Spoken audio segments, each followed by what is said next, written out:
হযরত আব্দুল্লাহ কেরবানি রহ এর মাজার শরীফ প্রাঙ্গণে ঈদুল আজহার নামাজ আদায়। 17 জুন দেশের অন্যান্য স্থানের ন্যায় বীরভূমের বারুই থানার কুষ্টিগিরিতে বিরাজমান হযরত আব্দুল্লাহ কেরমানি রহ এর মাজার শরীফ প্রাঙ্গণে অজস্র মানুষের সমাগমে পবিত্র ঈদুল আজহার নামাজ অনুষ্ঠিত হয়। কুষ্টিগিরি দারগাহ শরীফের মোতাওয়ালি ও সাজ্জাদানে সিন পীর হযরত সৈয়দ শাহ হাফিজুর রহমান কেরমানি ঈদুল আজহার তাৎপর্য সম্পর্কে এক সাক্ষাৎকারে বলেন, ঈদুল আজহা উৎসব হচ্ছে মূলত ত্যাগ, সংযম ও আত্মদানের উৎসব। ইব্রাহিম আল্লাহ তাআলার আদেশ পালন তথা সন্তুষ্টি অর্জনের জন্য নিজের প্রিয় পুত্র ইসমাইলকে কোরবানি করতে উদ্যত হয়েছিলেন।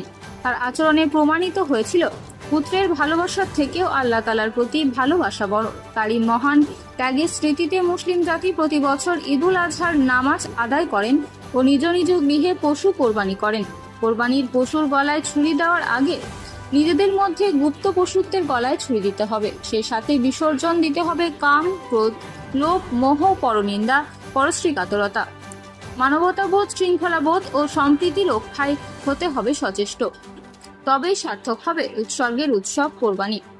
বিশ্বময় বিরাজ করবে মহান আল্লাহ পাকের মেহেরবানি। ঈদুল আজহার নামাজ শেষে পার্শ্ববর্তী বিভিন্ন গ্রাম থেকে আগত ও দূর দূরান্তের পুণ্যার্থীরা হযরতকে সালাম করেন।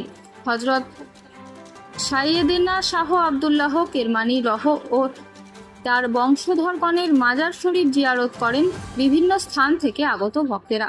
শান্তিপূর্ণ পরিবেশে আজকের ঈদ উৎসব পালিত হওয়ায় দরগাহ শরীফের পক্ষ থেকে সকলকে শুভেচ্ছা ও দোয়াই জ্ঞাপন করেন। পবিত্র ঈদুল আজহা উৎসর্গের উৎসব। মুসলিম জাতি 10ই জিলহজ তারিখে এই ঈদুল আজহা উৎসব প্রতিপালন করে থাকেন। আরবি হিজরি সালের 12 মাস অর্থাৎ শেষ মাসটির নাম হচ্ছে জিলহজ। এই জিলহজের 10 তারিখে ঈদুল আজহার নামাজ মাঠে বিভিন্ন এলাকার ময়দানে মানুষ সমবেত হয়ে 2 রাকাত নামাজ পড়েন এবং নামাজ শেষে বাড়ি গিয়ে কুরবানি দেন। পশু কুরবানি দেওয়ার সিস্টেম আছে। ইব্রাহিম আলাইহিস সালাম 4000 বছর আগে নিজের সন্তানকে আল্লাহ তাআলার উদ্দেশ্যে কোরবানি দেওয়ার জন্য উদ্যত হয়েছিলেন।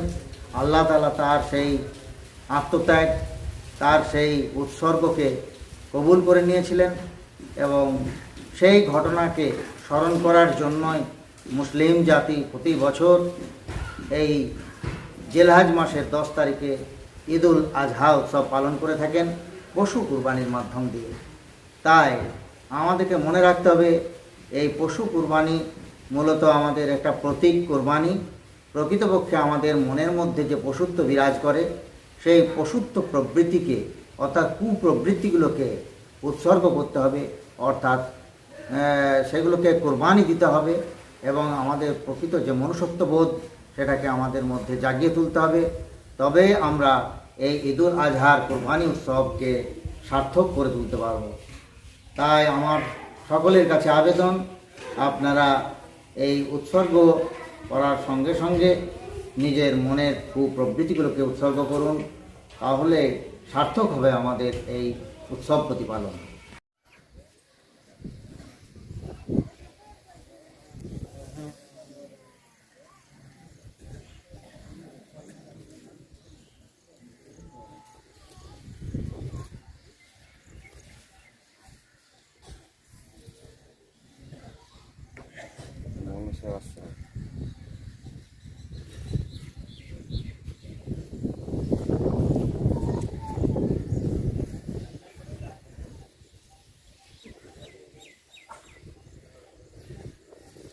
শেখ রিয়াজউদ্দিনের রিপোর্ট, বীরভূমি বার্তা।